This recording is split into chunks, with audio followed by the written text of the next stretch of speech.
So anyway, starting up here in a couple of weeks, you looking forward to it? Oh, look, I am really looking forward to it. There's such a lot of good stuff that is happening out there. And thanks for your leadership over the last few years, we're seeing a movement that is much more united. Workers are getting out there together and really supporting each other. And I think that's brilliant. That is just so super exciting for the CTU, for the workers of New Zealand, that we're prepared to stand with each other on all of these issues. So it's an exciting time, isn't it? Got a momentum there, right? There is absolutely momentum. And we're seeing that in growth in unions as well. Yeah. People are really going, this is the time to be part of the action, and this is the action we want to be part of. Yeah.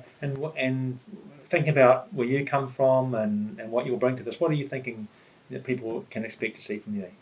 I've been through a real diversity of jobs. And I know that was your history too. Yeah. I've worked in supermarkets, I've worked in a university, I've worked in radio as a journalist.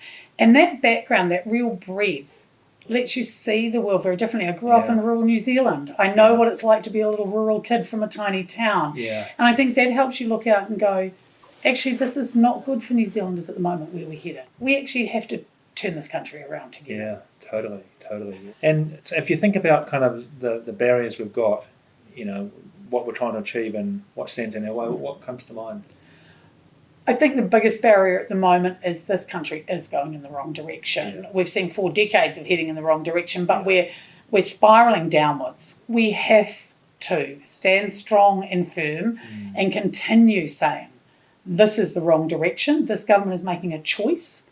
We need a government that puts people and workers and their families first. Not being at the table, not having a government that listens to workers is not acceptable. So the election is the time we can say, our voice matters. Yeah, well, I know you will. I know you well enough to know you'll be out there leading very strongly, very articulately and intelligently, and really looking forward to watching, and from my retirement, the continued growth of the CTU and your influence. So well done, Sandra. Well, we've got these amazing platforms, Richard, and it is really important to acknowledge 10 years ago you did talk to another previous leader in Helen Kelly.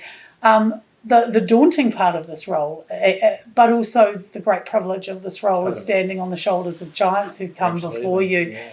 And this movement has always had the people and the workers and their families at its heart, and you can see that under your 10 years. And isn't it an amazing thing to look back and say, wow? Yeah, totally. It's such a cool organisation, and the working people of New Zealand are worth so much. It is. They're worth fighting for, because one of the first things that you think about is the legacy of the institution that is the CTU and the heart of the CTU. The thing that connects one president to the next president is that one thing that is we care about people. One of the things that Helen used to really press, which I agree with her, I don't say enough, is how we're going to be our best for workers. Yeah. We really owe it to working people to be our best. Hard-working people give up their time and money for us. Yeah. And stand out in the street for us. We're going to be our very best for them. Yeah. If working lives are good, everything else falls into place.